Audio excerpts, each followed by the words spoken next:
오늘 우리 함께 묵상할 말씀은 시편 27편 1절에서 6절입니다. 구약성경 시편 27편 1절에서 6절의 말씀 우리 찾으셨으면 함께 읽겠습니다. 27편 1절입니다. 여호와는 나의 빛이요 나의 구원이시니 내가 누구를 두려워하리요. 여호와는 내 생명의 능력이시니 내가 누구를 무서워하리요. 악인들이 내 살을 먹으려고 내게로 왔으나 나의 대적들 나의 원수들인 그적이 식족하여 넘어졌도다. 군대가 나를 대적하여 진칠지라도 내 마음이 두렵지 아니하며 전쟁이 일어나 나를 치려 할지라도 나는 여전히 태어나리로다. 내가 여호와께 바라는 한 가지 일 그것을 구하리니 곧 내가 내 평생에 여호와의 집에 살면서 여호와의 아름다움을 바라보며 그의 성전에서 사모하는 그것이라. 여호와께서 환난 날에 나를 그의 초막 속에 비밀히 지키시고 그의 장막 은밀한 곳에 나를 숨기시며 높은 바위 위에 두시리로다. 이제 내 머리가 나를 둘러싼 내 원수 위에 들리리니 내가 그의 장막에서 즐거운 제사를 드리겠고 노래하며 여호와를 찬송하리로다. 아멘. 할렐루야. 우리 한번 앞뒤 좌우 옆 사람 서로 인사하시죠. 하나님 당신을 사랑하십니다. 한번 고백합니다. 나는 복받은 사람입니다. 우리 교회는 복받은 교회입니다. 하나님의 은혜와 또 인도하시는 복이 늘 우리 삶 가운데, 우리 가정 가운데, 교회 가운데 함께하고 있는 줄로 믿고 감사하고 찬양과 영광을 돌려드립니다. 오늘은 불안으로 길을 잃을 때 불안으로 길을 찾으라 라는 제목으로 말씀을 전하겠습니다. 오늘은 이제 시편 27편인데요. 이건 이제 다윗의 시라고 이렇게 제목이 나와 있습니다. 아마도 이제 압살롬의 반역 때 그때 지은 시로 이렇게 이제 추정이 됩니다. 다른 사람도 아닌 아들이 내 배 아파서 낳은 내 아들이 나를 아버지를 잡아 죽이겠다고 칼을 뽑고 군대를 몰고 쫓아올 때 그때 마음이 어땠을까요? 다윗의 마음이. 내가 그렇게도 사랑해 줬는데 특별히 압살롬은 다윗의 여러 아들 중에서 다윗이 특별히 아끼고 사랑했던 아들이었거든요. 내가 참 그렇게도 아끼고 사랑해 줬는데 내가 먹을 것 안 입고 입을 거 안 입고 그렇게 먹이고 기르고 입히고 학원 보내고 공부시키고 이렇게 뒷바라지를 다 하고 정말 내 뼈를 갈아서 내 심장을 갈아서 아들에게 다 주었는데 근데 그 아들이 나를 잡아 죽이겠다고 정말 이렇게 칼을 뽑아 들고 온다면 참 이게 속된 말로 진짜 속된 말로 쪽팔린 일이죠. 이게 너무 창피해서 이걸 누구한테 말할 수 있겠습니까? 그 아들을 흉을 본다고 한들 그게 아들이 흉이겠습니까? 곧 나의 흉이죠. 그러니까 누구한테도 말할 수 없고 아마도 다윗의 속이 말이 아니었을 거예요. 진짜 많이 속상하고 창자가 썩어 들어가는 그런 크나큰 아픔이 아마 다윗에게 있었을 거예요. 왜 아이들 기를 때 보면 엄마가 먹는 게 다 이렇게 젖으로 나온다고 하잖아요. 엄마가 피자 먹으면 피자 젖이 나오고 엄마가 이렇게 미역국 먹으면 미역국 젖이 나오고 그런다고 그랬죠. 그러니까 엄마가 먹는 게 그대로 아이에게 가는 것처럼 글을 쓰는 것도 마찬가지입니다. 이 글을 쓰는 이 저자가 마음 상태가 어떠냐에 따라서 문체가 많이 달라져요. 되게 좋은 일이 있으면 아무래도 글이 밝고 밝고 명랑하고 힘이 있겠죠. 근데 반대로 되게 처참한 그런 고난 가운데 있다고 한다면 그러면 아무래도 문체가 좀 이렇게 어둡고 침울하지 않겠습니까? 그렇다고 한다면 오늘 본문의 다윗의 상황을 놓고 보면 내 아들이 나를 잡아 죽이겠다고 이렇게 쫓아오는 그런 상황이니까 다윗의 문체가 어때야 되냐면 어두워야 돼요. 누가 봐도 이거는 어둡게 글을 써도 이게 이상하지 않으리 많지 너무나 혹독하고 참혹한 그런 상황입니다. 근데 오늘 본문의 문체가 어둡냐 하면 그렇지 않아요. 다윗이 처한 일은 엄청난 극심한 고난인데 비해서 반대로 다윗의 오늘 본문의 문체는 어떠냐면 되게 좀 밝습니다. 1절에 보면 원래는 뭐라고 말해야 되냐면 내가 사람이 두렵습니다. 내가 사람이 두렵습니다. 나는 아무도 믿지 못하겠어요. 이렇게 글을 써야 맞는데 1절은 뭐라고 그러냐면 내가 누구를 두려워하리요. 내가 누구를 무서워하리요. 이렇게 말을 해요. 3절은 한술 더 뜹니다. 마음이 두렵지 않은 정도가 아니라 나는 여전히 태어납니다. 태어나다, 이게 마음이 평안하고 잔잔하다라는 그런 뜻이겠죠. 사실 어떠냐면 나는 사람을 믿지 못하겠어요. 앞으로 나는 사람 얼굴 볼 자신이 없어요. 공황장애죠. 이런 장애가 심리적인 압박으로 인해서 병리적인 현상이 저자에게서 나타나야 되거든요. 근데 그렇지 않아요. 나는 사람 못 만나겠어요. 난 사람 앞으로 믿지 못하겠어요. 나는 그냥 내 자식도 못 믿겠고 나는 그냥 나 혼자 앞으로 잘 살아가야 될 것 같아요. 이렇게 말을 해야 될 것 같은데 다윗은 정반대로 나는 두렵지 않아요. 나는 무섭지 않아요. 나는 여전히 태어나요. 이렇게 다윗이 고백을 하더라는 거예요. 어떻게 다윗이 이런 고백을 할 수 있었을까요? 다윗은 상황과 감정을 분리했기 때문에 그렇습니다. 감정이 상황을 따라가면 상황은 조변석게 하잖아요. 그러니까 감정이 천당과 지옥을 12번도 왔다 갔다 하는 그런 인생을 살게 되는데 상황과 감정을 딱 분리해 놓으면 어떠냐면 상황에 휘둘리지 않는 그런 인생이 된다는 것이죠.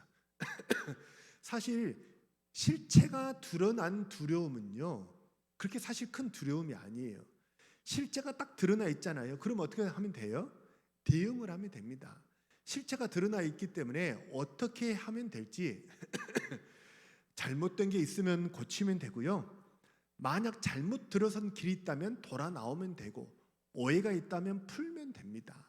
그러니까 실체가 드러난 두려움은 그렇게 큰 문제가 되지 않아요.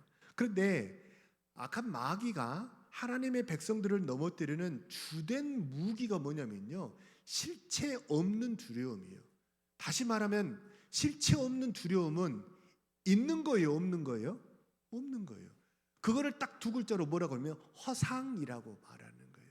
있지 않는 두려움을 잔뜩 이렇게 불러와 가지고 그 두려움에 깔려 죽게 하는 게 마귀의 수법이라는 거예요.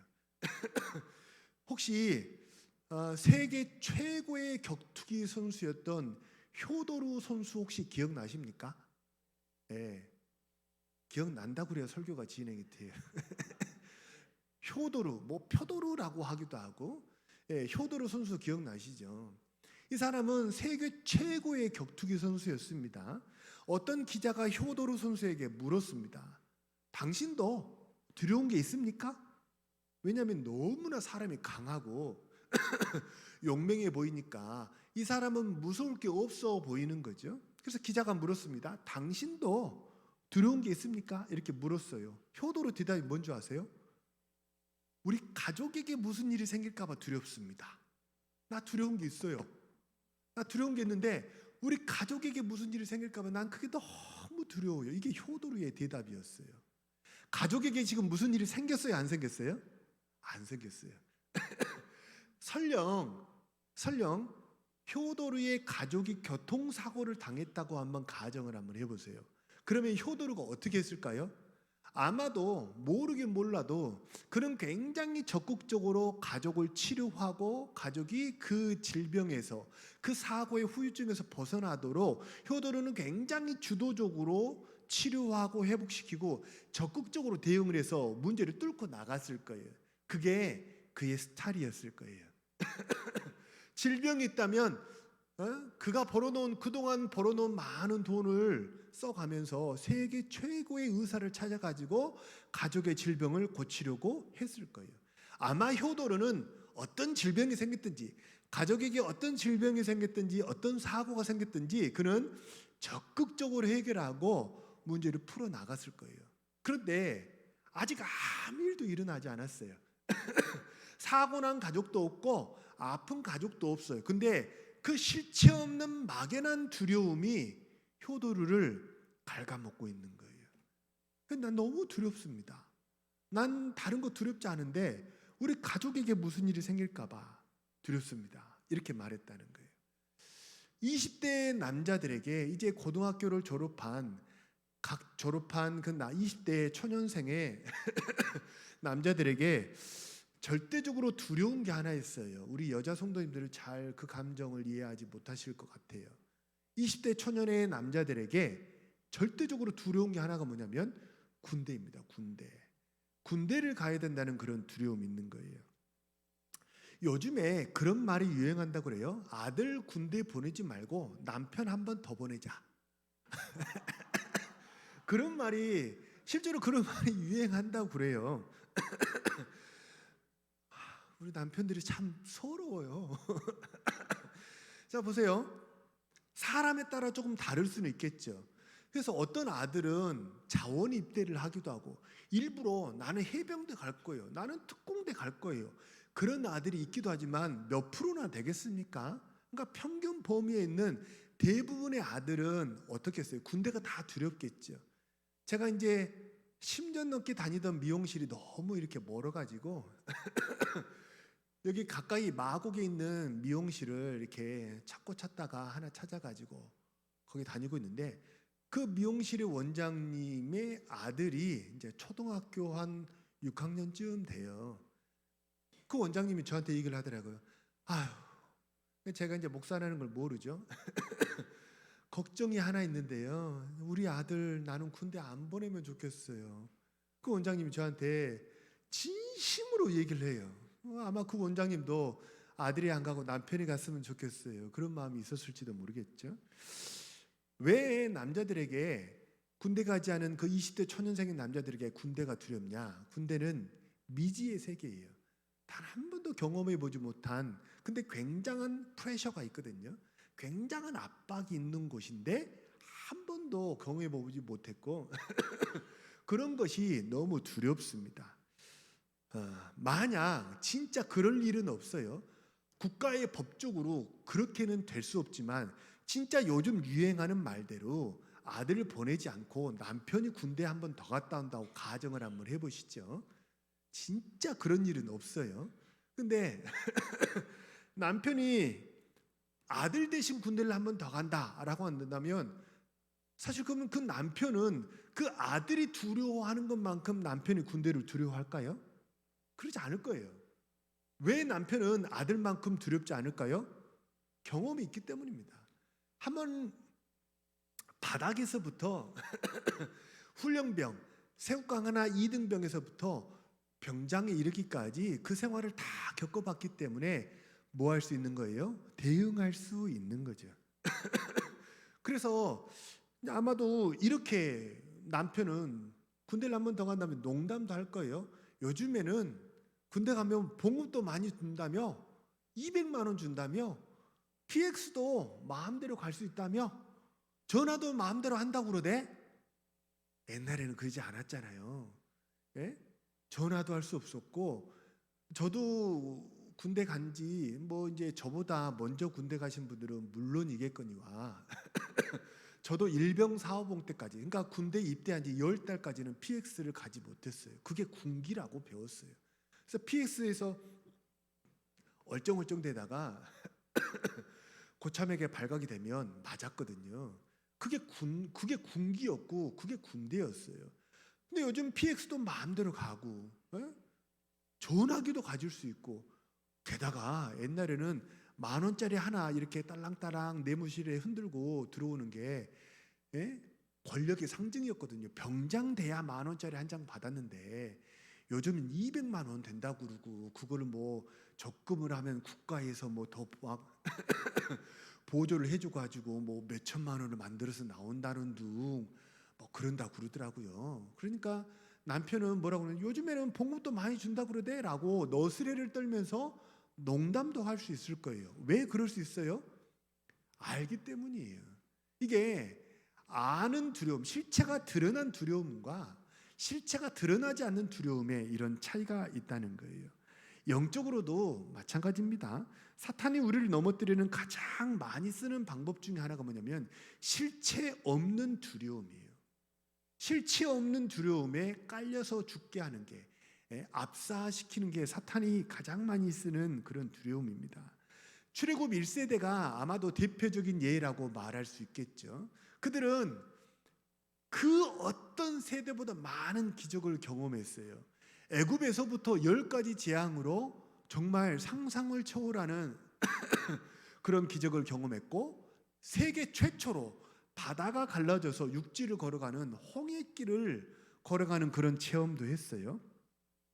근데 그 많은 기적을 체험했는데 가데스 바네에서 정탐꾼을 보냈는데, 그 정탐꾼이 아니 저기 있는 저 사람들은 우리하고 싸워야 될 그 사람들은 거인들도 있던데요, 전부가 다 거인이었던 건 아니에요. 사무엘상에 보면 그때 당시에 거인이 5명 있었다고 나왔거든요. 골리앗을 비롯한 골리앗의 동생과 몇 사람 5명 있다고 나왔거든요. 그래서 다윗이 물맷돌 5개 들고 간 게 다 나와라, 내가 한 방에 한 놈씩 내가 다 무찔러 주겠다, 그런 마음으로 물맷돌 5개 들고 나간 거거든요. 그러니까 전부 다 거인 부족도 아니었고 그 중에 5명 있었고, 뭐 무기는 여기는 청동기였지만 저기는 철기 문명이었어요. 그러니까 이건 상대가 안 될 것 같아요 라고 해보지도 않고 어떻게 된 거예요? 질의 겁을 먹고 물러선 거죠. 설령 그들이 압도적인 전력을 가지고 있다 손 치더라도 우리 하나님은 어떤 분이에요?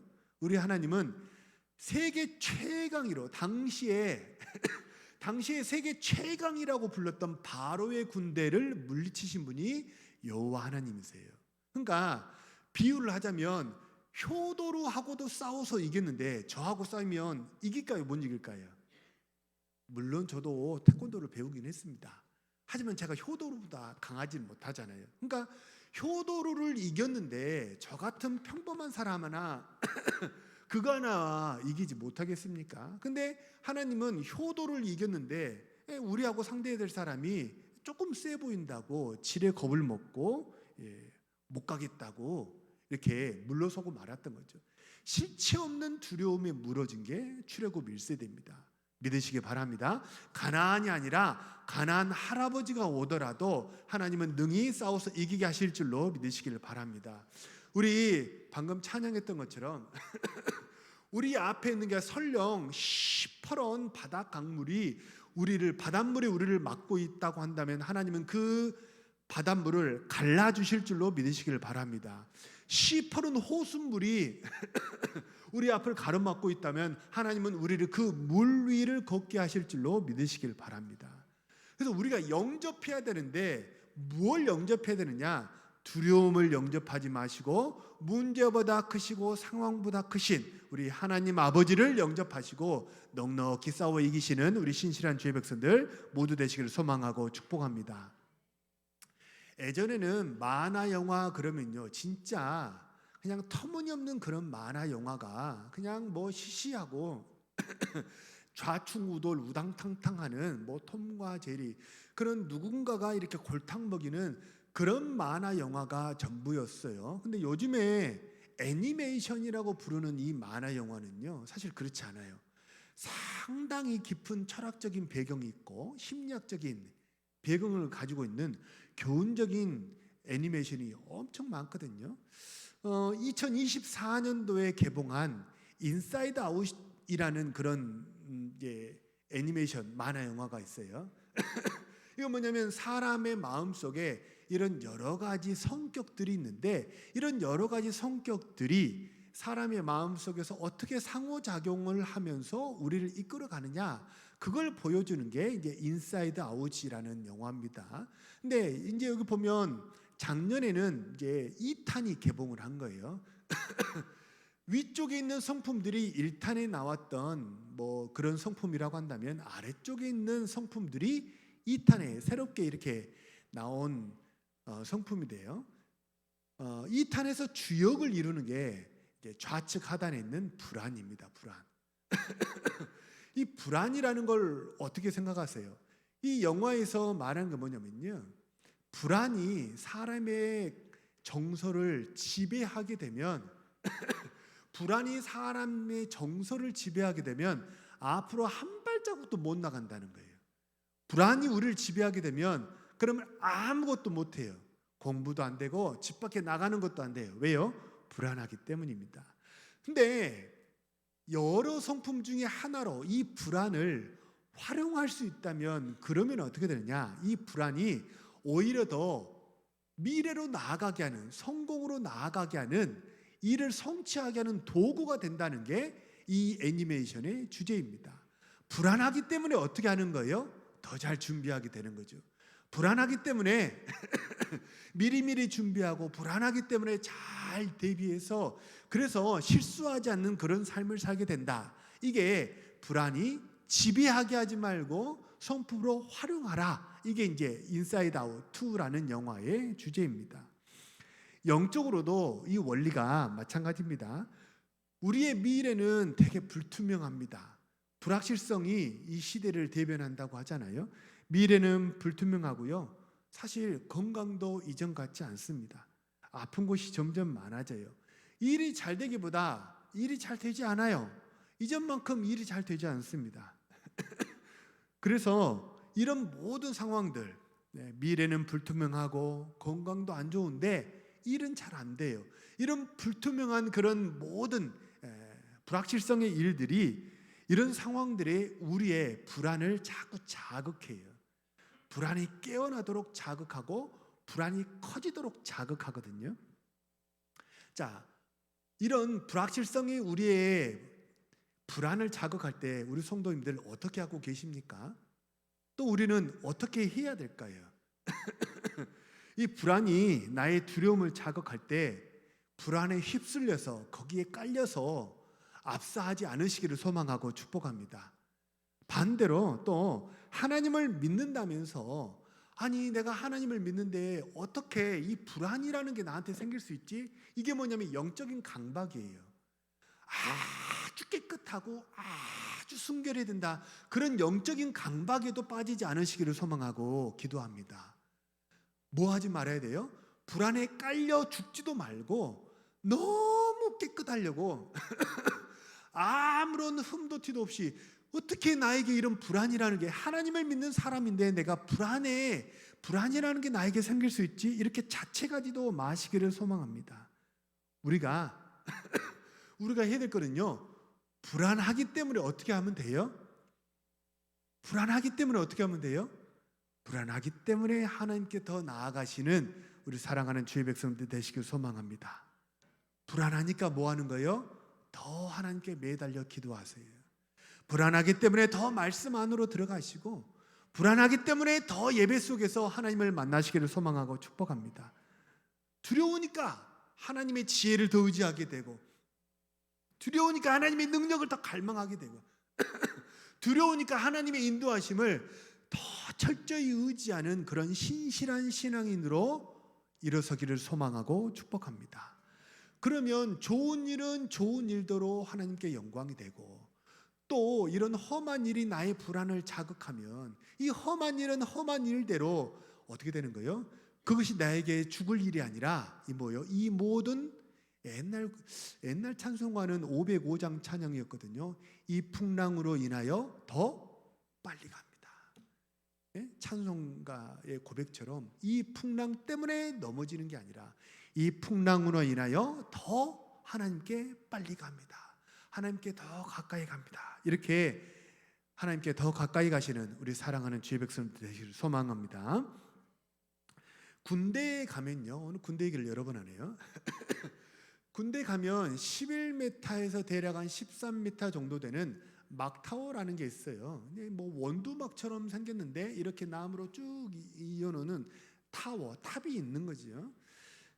여기에서 그게 높이가 한 11m에서 13m 되는데, 이게 인간이 느끼는 가장 두려움이 커지는 그런 높이라고 해요.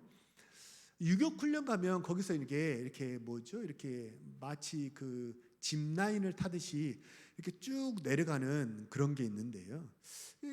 저는 요즘 이렇게 짚라인을 보면서 야, 요즘에는 이 짚라인을 세상에서 많이 경험하고 군대를 가니까 군대 가서 유격 훈련에 이 막타워 가도 별로 이렇게 두렵지 않겠구나. 뭐 번지 점프도 하는 그런 세상이니까요. 그런 생각이 들기도 하는데 유격 훈련 가면 조교가 그 막타워에서 이렇게 강화하기 전에 묻습니다. 사랑하는 사람이 있습니까? 이건 뭐 군대 갔다 오지 않아도 무슨 뭐 방송 프로그램에서 많이 이렇게 나오는 얘기잖아요. 조교가 묻습니다. 사랑하는 사람 있습니까? 제 고백입니다. 있습니다. 사실은 제가 군대 갈 때는 연애하지 않았을 때예요. 단언컨대 그 어떤 자매하고도 연애 역사가 없었던 깨끗한 그런 청년이었습니다. 근데 이게 없다고 말하면 또 엄마 이름이라도 돼야 되거든요. 근데 다 이렇게 보고 듣고 있는데 없다고 말하면 좀 쪽팔리니까 그래서 사랑하는 사람 있습니까? 그러니까 제가 뭐라고 했냐면 있습니다 그랬어요. 사랑하는 사람의 이름을 부르면서 뛰어내립니다. 실시. 제가 누구 이름을 불렀게요? 엄마 이름 불러도 모르잖아요, 조교가. 근데 엄마 이름을 차마 부를 수가 없어가지고 제가 누구 이름을 불렀냐면요, 수님씨 이렇게 부르면서 뛰어내렸어요. 수님씨가 누군지 아세요? 예수님이에요. 예수님. 예수님의 예자를 빼고 수님씨 이렇게 부르면서 딱 뛰어내렸어요. 그러니까 이렇게 사실 조교가 뭐 그게 예수님인지 아닌지 알 게 뭐예요? 제가 수님씨 그러면서 쫙 이렇게 뛰어내렸거든요. 이게 이 막타워에서 뛰어내리는 게, 사랑하는 사람의 이름을 부르면서 뛰어내리는 게 영적으로 되게 의미가 커요. 내 마음에 두려운 게 있잖아요. 그 두려운 게 있을 때 그 두려움을 상쇄시켜 버리는 게 뭐예요? 사랑하는 사람의 이름이에요. 사랑하는 사람의 이름을 부르면 뭐가 생겨요? 용기가 생긴다는 거예요. 그래서 오늘 본문의 다윗은요, 1절을 보면 뭐라고 그러냐면 여호와는 나의 빛이요, 여호와는 나의 구원이시요, 여호와는 내 생명의 능력이라고 자꾸 여호와 이름을 불렀어요. 다윗은 그만큼 뭐 했던 거예요? 사실은 두려웠던 거죠. 내 아들이 나를 죽이겠다고 칼을 뽑아들고 오는 이 상황이 너무나 참담하면서도 너무나 두려웠어요. 그래서 시편 기자의 고백을 보면 다윗이 신을 신지 못했다는 그런 기록도 있거든요. 그러니까 후다다닥 이렇게 왕궁에서 빠져나와가지고 정말 참담하게 피난길에 오른, 국경을 넘어서서까지 이렇게 피난을 했으니까요. 그런 참담한 상황이었던 거죠. 너무 두려웠기 때문에 다윗은 누구의 이름을 불렀어요? 수님씨 이렇게 불렀던 거죠. 수님씨, 여호와여. 여호와는 것은 좀 신약의 이름으로 바꿔보면 아빠, 그런 의미. 아빠. 관계적인 이름이 여호와거든요. 그러니까 하나님은 아버지는 아버지인데 남의 아버지가 아니라 내 아버지인 거죠. 아버지, 아빠, 여호와여 이렇게 반복해서 불렀다는 것은 그만큼 다윗이 두려웠던 거죠. 우리 4절 5절 말씀을 같이 한번 읽어보겠습니다. 4절 5절입니다. 시작. 내가 여호와께 바라는 한 가지 일, 그것을 구하리니 곧 내가 내 평생에 여호와의 집에 살면서 여호와의 아름다움을 바라보며 그의 성전에서 사모하는 그것이라. 여호와께서 환난 날에 나를 그의 초막 속의 비밀이 지키시고 그의 장막 은밀한 곳에 나를 숨기시며 높은 바위 위에 두시리로다. 되게 창피했어요. 되게 창피했고 되게 쪽팔렸고 되게 참담했고 또 되게 무서웠어요. 아주 극단적인, 인간이 느낄 수 있는 가장 최저의 바닥에 그런 감정 속에 다윗이 빠졌어요. 그래서 하나님의 이름을 불렀어요. 어디서 불렀어요? 여호와의 집에 살면서. 여호와의 집에서. 여호와의 집이라는 게 사실 성전이라는 의미도 있지만 하나님이 계신 그곳이 성전이잖아요. 내 마음에 계신 여호와 하나님을 다윗이 불렀던 거죠. 하나님을 부르고 또 불렀어요. 그랬더니 하나님이 어떻게 해주신 거예요? 그것이 5절의 응답입니다. 하나님이 은밀한 곳에, 아무도 너를 찾지 못하는 곳에 내가 너를 보호할 거야. 아무도 너를 해치지 못하는 곳에 내가 너를 숨길 거야. 내가 너를 지키고 보호할 거야. 하나님이 이렇게 말씀해 주시더라는 거지. 우리가 살아가는 세상에 두려운 일이 너무 많습니다. 어린아이라고 두려움이 없는 게 아니고 또 나이 많은 노인이라고 두려움이 없는 것도 아니죠. 두려움은 남녀노소를 가리지 않고 모든 사람에게 다가와요. 실체가 있는 두려움은 어떻게 하면 돼요? 해결 방법을 찾고 대응하면 됩니다. 그러면 문제가 풀릴 줄로 믿습니다. 반대로 실체가 없는 두려움은 어떻게 해야 돼요? 그 영접하면 돼요, 안 돼요? 영접하면 안 돼요. 그거는 하나님이 주시는 게 아니고 마귀가 주는 거기 때문에 그래요. 하나님이 주시는 것은 더 하나님을 의지하면 돼요. 그래서 우리 사랑하는 주의 백성들, 이번 한 주간도 정말 막타와 같은 인생의 낭떠러지, 정말 내가 떨어져 죽을 것 같은 그런 두려움이 우리 마음속에 엄습해 올 때 이름 부를 수 있는 사람이, 내가 사랑하는 그 누군가, 내가 여호와의 이름을 부를 수 있다면 그 사람이 복된 사람인 줄로 믿으시기 바랍니다. 그게 우리잖아요. 우리는 하나님의 이름을 부를 수 있잖아요. 우리 하나님의 이름을 부르면서 이번 한 주간도 아버지께서 나를 은밀한 곳에 보호하시고 인도하시는 그 성령의 인도하심 속에 늘 승리하시고 안전함 속에 거하시며 다시 회복시키시고 일으키시는 하나님을 만나시고 체험하시는 우리 사랑하는 주의 백성들 모두 되시기를 소망하고 축복합니다.